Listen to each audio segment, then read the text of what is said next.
একজন সাধারণ হিন্দু বা বেশিরভাগ হিন্দুই বিশ্বাস করে যে আমরা জন্মাই, মরে যাই, আবার জন্ম, মৃত্যু, আবার জন্ম। এটাকে বলা হয় সংসারা। এটাকে আরো বলা হয় থিওরি অফ রিইনকার্নেশন বা আত্মার দেহান্তরিত হওয়া। আর এই সংসারার দর্শনটা এটা চালু হয়েছিল কারণ তখন পণ্ডিতরা এই কারণটা বুঝতে পারেনি যে ঈশ্বর কিভাবে এই অন্যায় করতে পারে যে কিছু মানুষ জন্ম নেয় ধনীর ঘরে, আর কেউ জন্ম নেয় গরিবের ঘরে। কিছু মানুষ আছে যাদের স্বাস্থ্য ভালো, আর কিছু মানুষ অসুখে ভোগে। মহান স্রষ্টা অন্যায় করতে পারে না, তাই তখনকার পণ্ডিতরা এই সংসার দর্শনটা তৈরি করলো। আর এই কথাটা আছে ভগবদ গীতায় 2 নম্বর অধ্যায়ের 22 নম্বর অনুচ্ছেদে। বলা হয়েছে যে মানুষ যেভাবে তার পুরনো জামা কাপড় খুলে ফেলে নতুন জামা কাপড় পরে, একইভাবে আত্মা পুরনো শরীর থেকে বের হয়ে এসে নতুন শরীরে প্রবেশ করে। এই একই ধরনের কথা বলা হয়েছে বৃহদারণ্যক উপনিষদে 4th খণ্ডে 4th অধ্যায়ের 3য় অনুচ্ছেদে। আছে যে একটা শুঁয়োপোকা একটা ঘাসের ডগার উপরে ওঠে, তারপর অন্য ঘাসের উপর লাফ দেয়। একইভাবে আত্মা নতুন শরীরে প্রবেশ করে। তাহলে ভগবদ্গীতা আর উপনিষদের এই অনুচ্ছেদগুলির উপর ভিত্তি করে পণ্ডিতরা তৈরি করলেন সংসারা নামের এই ধারণাটি মানুষের জন্ম আর মৃত্যু চক্র নিয়ে। আর হিন্দুরা কর্মতে বিশ্বাস করে, অর্থাৎ কাজ। কাজ শুধু শরীরই করে না, আমাদের আত্মাও কাজ করে। এখানে দর্শনটা হলো যেমন কাজ করবেন তেমন ফল পাবেন। আপনি যেমন কাজ করবেন তেমনই ফল পাবেন। হিন্দুরা আরো বিশ্বাস করে ধর্মে। ধর্ম মানে অবদান, বিভিন্ন ভালো কাজ, কিভাবে জীবন ধারণ করবেন, পারিবারিক জীবন, সামাজিক জীবন।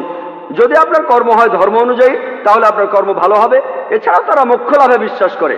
তার অর্থ নির্বাণ, অর্থাৎ চিরতরে মুক্তি পাওয়া, জন্ম আর মৃত্যু চক্র থেকে চিরতরে মুক্তি পাওয়া। যদি খুব ভালো কাজ করেন যাতে আর জন্মাতে না হয়, তাকে বলে মোক্ষ লাভ। এই দর্শন বলে যে যদি কেউ পঙ্গু হয়ে জন্ম নেয়, কারো অসুখ আছে, কারণটা হতে পারে সেই লোক আগের জন্মে কোনো খারাপ কাজ করেছিল, সেজন্য এই জীবনে সে শাস্তি পাচ্ছে। এই দর্শনটা আসলে এই কথাই বলতে চায় যে মহান স্রষ্টা কোনো অন্যায় করেন না। কিন্তু যদি আপনারা বেদ পড়েন, বেদের কোনো জায়গায় এ কথা বলা নেই। জন্ম মৃত্যু চক্রের কথা বেদের কোথাও বলা নেই। বেদের মধ্যে কোনো জায়গায় সংসারের এই ধারণাটি নেই। সেখানে যেটা বলা আছে সেটা পুনর্জন্ম। পুনর সংস্কৃত শব্দ যার অর্থ পরবর্তী বা আবারও। তাহলে পুনর্জন্ম মানে পরবর্তী জন্ম বা পরবর্তী জীবন। পুনর্জন্ম শব্দটার সঠিক অনুবাদ হলো পরবর্তী জীবন। এর অর্থ জন্ম মৃত্যু এমন নয়। এর মানে জন্ম আর মৃত্যু চক্র নয়। পুনর্জন্ম এই সংস্কৃত শব্দটা যদি ইংরেজি অনুবাদ করেন, এর মানে পরবর্তী জীবন। তাহলে বেদও পরকালের জীবনের ধারণার সাথে একমত। আপনারা যদি বেদ পড়েন, ঋগ্বেদে 10 নম্বর গ্রন্থে 16 অনুচ্ছেদের 4 ও 5 পরিচ্ছেদে বলা হয়েছে মৃত্যুর পরবর্তী জীবনের কথা, যে পরবর্তী একটা জীবন আছে।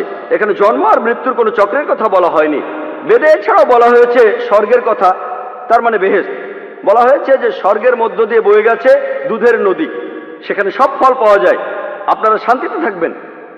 অনেক জায়গায় আছে অথর্ববেদে 2 নম্বর গ্রন্থে, অথর্ববেদে 4 নম্বর গ্রন্থে, 6 নম্বর গ্রন্থে, ঋগ্বেদে 10 নম্বর গ্রন্থে, অনেক জায়গায়। ঋগ্বেদে এছাড়াও আছে নরকের কথা, অর্থাৎ দোজক। বলা হয়েছে সেটা অনেকটা আগুনের মতো, সেই আগুনের ভেতর শাস্তি দেওয়া হবে। অনেক জায়গায় আছে ঋগ্বেদের 4 নম্বর গ্রন্থে। বেদে যদি স্বর্গ আর নরকের কথা থাকে, যে মানুষ মারা গেলে তারা তাদের কাজের পুরস্কারে শাস্তি পাবে, তাহলে সেই মানুষের আর পৃথিবীতে আসা দরকার কি? তাহলে বেদের কথা অনুযায়ী বেদ বলছে পরবর্তী জীবনের কথা একবারই।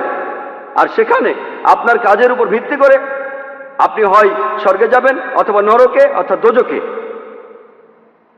এখানে জন্ম আর মৃত্যুর কোনো চক্রের কথা বলা হয়নি।